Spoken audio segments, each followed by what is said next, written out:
Before the President came here, or will come here, it's a culmination of series of visits. The first is the visit of Secretary Romulo.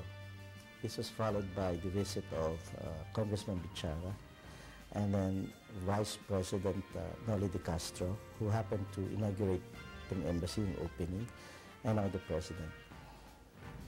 17,000 of Filipinos dito, and one of the policies of the President is to look after the Filipinos. So, knowing that there are 17,000 Filipinos here, she will come here and tell them that I'm looking after you.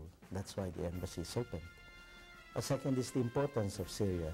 Syria has a very important role politically in the region as well as in the world.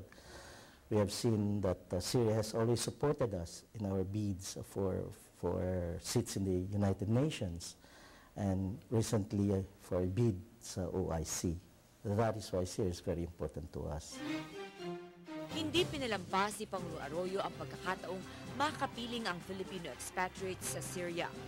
Kinagabihan ng kanyang unang araw, nakipagkita siya sa ating mga kababayan na dumayo pa sa iba't ibang bahagi ng bansa.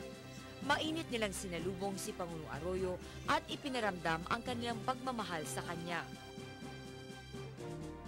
Kami rin ang nagkalat ng mga impormasyon na yan, tawag.